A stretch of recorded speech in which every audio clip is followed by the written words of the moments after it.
Le 13 décembre 2025, la commune de Baraweli a été le cadre de la cérémonie officielle de vulgarisation publique de la fatwa élaborée par les leaders religieux sur les violences basées sur le genre VPG. Cette cérémonie avait pour objectif de sensibiliser et de renforcer l'engagement religieux et communautaire dans la prévention et la lutte contre ces violences. Elle a réuni une cinquantaine de participants. La cérémonie d'ouverture a enregistré la présence du représentant de la mairie, le président du RIPOT, des membres des services techniques ainsi que des leaders religieux ayant contribué à l'élaboration de la fatwa, sans oublier les partenaires Diamant 6. Le RIPOT, en partenariat avec Diamant 6, met en œuvre le projet Religion et droits des femmes, un projet visant à promouvoir le respect des droits des femmes et à mettre en lumière l'impact de leur contribution à la stabilité des familles à travers l'engagement des leaders religieux. Cette initiative s'inscrit pleinement dans la lutte contre les violences basées sur le genre, avec l'objectif de mobiliser la communauté et les acteurs religieux dans ce combat essentiel. Nous, au niveau des collectivités, je dirais, nous travaillons obligatoirement avec les femmes. Et c'est de notre devoir de faire la protection de la femme de manière générale. D'éviter qu'il y ait des violences dirigées envers les femmes. Il y a plusieurs types de violences. La plupart de ces violences sont basées sur les femmes parce que habituellement les gens le disent depuis la nuit étant que c'est le sexe faible. Sexe faible, mais moi je pense que c'est erroné et c'est même dépassé. Aujourd'hui, les femmes ont démontré partout dans le monde qu'elles sont capables de faire tout ce que les hommes font. Qu'elles ont un rôle dans la société, qu'elles jouent un rôle dans le développement de la société. Donc on ne doit pas on doit pas les briser, on ne doit pas non plus diriger toutes les violences vers les femmes. D'ailleurs, ce n'est pas du tout normal. Nous luttons contre ça. Nous voulons mettre les femmes au même pied d'égalité que les hommes. Ça fait partie de nos devoirs, ça fait partie de nos obligations. Et obligations morales et obligations sur le plan des textes.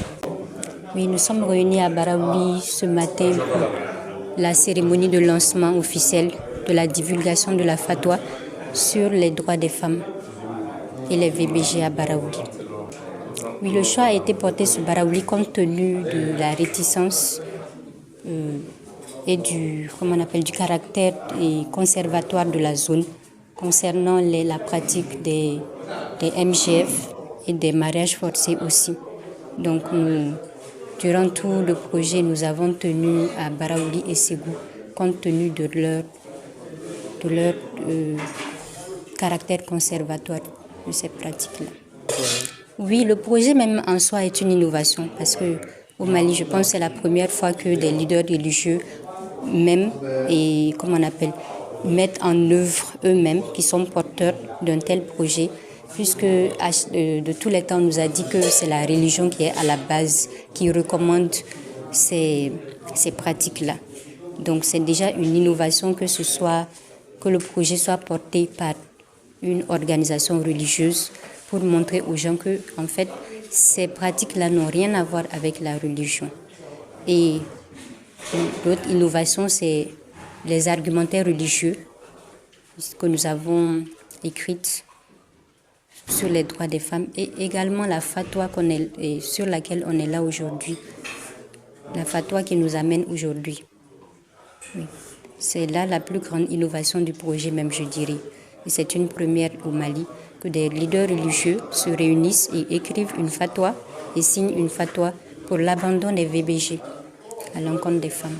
Le projet RIPOD, en réalité, je ne pourrais dire combien de fois en réalité, donc je suis heureux pour la tenue de cet atelier qui concerne les violences basées sur le genre.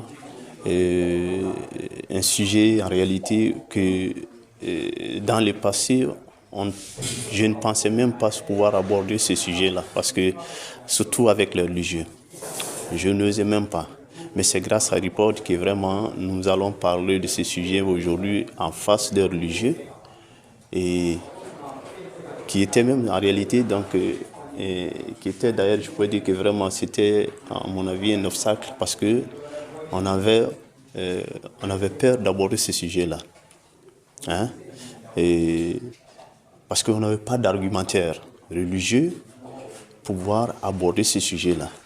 Mais c'est Repod maintenant qui nous amène maintenant des argumentaires et avec les mêmes religieux qui nous donnent des argumentaires en réalité et qui nous aident davantage, je sais pas, donc à nous faire face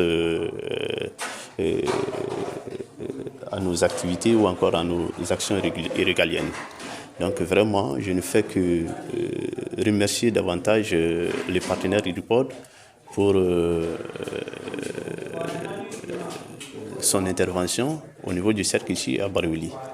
Bon, l'assise d'aujourd'hui que le Repod a organisée, les femmes en profitent beaucoup. Parce que notre milieu, c'est-à-dire le cercle de Baraouli, bon, la religion a un poids. Tout est basé sur la religion. Donc, au cours de l'assise, il y a des interdits. Et puis, bon, ce que la religion aussi permet, nous aurons des informations. Donc, à partir de l'assise du Repod, nous saurons sur quel pied marcher. Moi, je suis Ibrahima Hamassire Sidibé, je suis assistant de programme à Yamana Suisse. L'initiative de ce projet a été surtout portée par notre partenaire Repod, qui est Réseau islamique et développement. Ce projet qui concerne un peu le droit des femmes par rapport surtout à la compréhension et aux différentes pensées de la religion. Quand nous regardons aujourd'hui, tous ceux qui pensent que les droits des femmes ne sont pas encore pris en compte par la religion, le réseau islamique, c'est-à-dire le Repod, a pu encore quand même apporter suffisamment d'arguments pour élargir un peu les compréhensions par rapport à cela. C'est pour cela que ce projet a été soutenu par le partenaire technique qui est Yamana Suisse.